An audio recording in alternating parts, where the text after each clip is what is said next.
This is my fourth time at DocUtah, my first time as a filmmaker with my own movie. Well, for us, DocUtah represents an opportunity for us to bring our message. I shot my film in Utah, so I was really excited to sort of have a homecoming of sorts. Why are you going to DocUtah? I said, well, if you're going to make a film for young people, then, why not have it premiere in a university?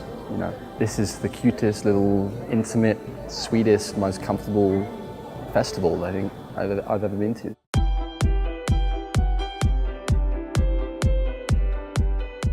We started DocUtah 7 years ago, but the genesis was 9 years ago when I arrived here to build the film program at Dixie State. When I was talking to the president of the school at the time, and he said, well, so we're going to have a film school, and then what else are we going to have? And I said, we're going to have a documentary film festival, and only documentaries, because we're not trying to compete with the red carpet festivals. We are going to specialize strictly in documentaries. And I walked out of his office and thought, I had never thought of that before. That idea had never crossed my mind. I have no idea where it came from. I had never thought of film festivals in any concept at all, and there it was. So I was sort of duty-bound to follow up on that, and I'm glad I did, because it took us 2 years to get ready for to put the festival together, and then 7 years now in existence.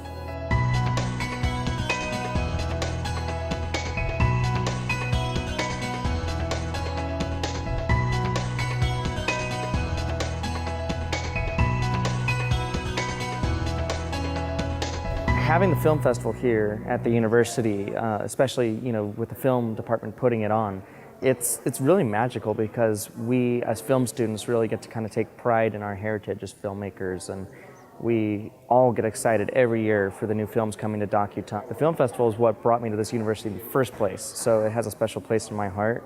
In the year 2014, my family and I came here because my younger brother, Carlos, he was 13 at the time. He and I had a short in the documentary film festival, and they invited us to come out. We discovered the university through the film festival, and the next year I was a student here, freshman year. When we first got started, we didn't know what to expect. We actually called a bunch of people out in California who were involved in film festivals, and almost every one of them said, spare yourself the heartache. Don't even go there. It's impossible to get up and running, and then it's impossible to keep running. There was so much negativity about starting a film festival, but there's something weird about me that every time somebody said don't do it, I would think, okay, we're on the right track here. If these people are trying to convince us not to, then the one good thing that came out of that was one of these people that was so negative, just out of the blue said, you ought to call it DocUtah. And that's where the name came from, and it's a great name.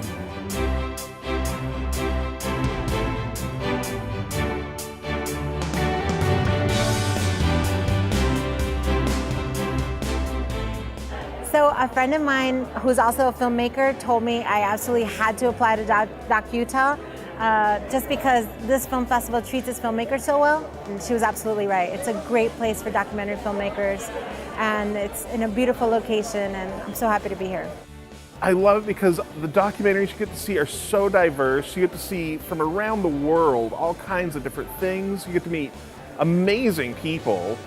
I love having southern Utah as the backdrop. It's such a beautiful place to come and visit and play in the sunshine and the red rocks and the desert. St. George is a wonderful place. I think one of the best aspects of St. George is how much it is sort of like a small town vibe, while also having everything you'd ever need from a big town. And I mean, let's face it, we're spoiled with all the red rock views and the beautiful landscapes and the just amazing weather we have all year long.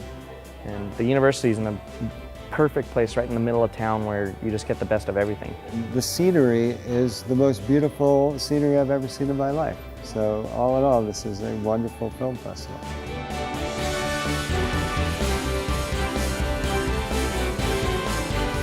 Every year we get more people, and every year I look around and realize that there's more energy in this room.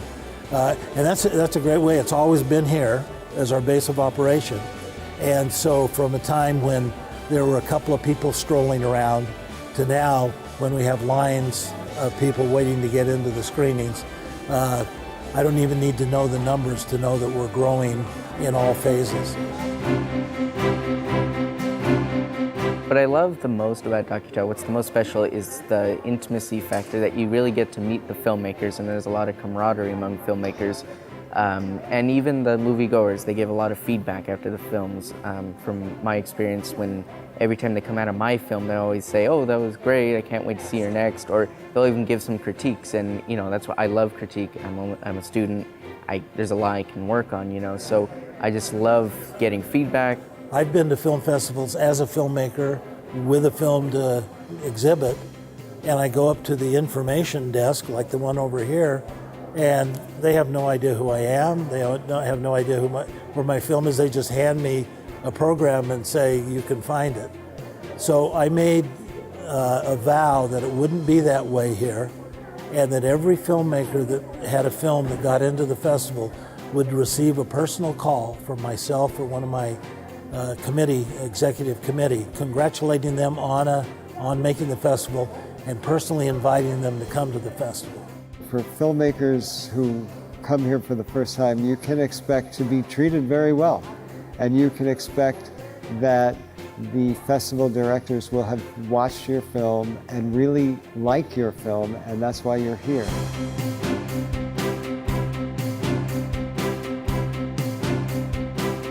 The festival itself is tons of volunteers. It's really well organized.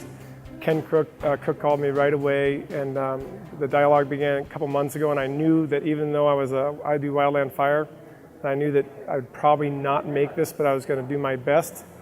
And because of that strong connection with the DocUtah staff reaching out and making me feel welcome, I left my wildfire yesterday in California 5 days early and flew to Denver and drove 11 hours with the help of a friend to get here last night at midnight to be here for one day. Everybody knows who you are. If you're a filmmaker, they welcome you, and it's really special to feel, like, you're here for a reason and they want you to be here. They're incredibly hospitable here. This is a very filmmaker-friendly festival. I think it's fun to meet the other filmmakers who found themselves here, who wanted to screen their movies in an intimate environment with filmmakers from all around the world. The opportunity to show people and share my story with them and get that feedback and that one-on-one, start conversations and get to meet more filmmakers. I love meeting filmmakers that are trying to do this as much as I am. The volunteers, the way they treated the filmmakers, we're like, yes, to the festival really, and it's just an amazing experience. It's great fun to be here. I recommend it to anyone that has a big film, a small film, a wacky film, a weird film, a diverse film, to apply here. People who come to see the films love documentaries, and it's in such a beautiful place. It's just a great place to start the film festival season. Everybody that cares about documentary film circles the day after Labor Day and the start of DocUtah, because that's where you have to be if you're a documentary filmmaker.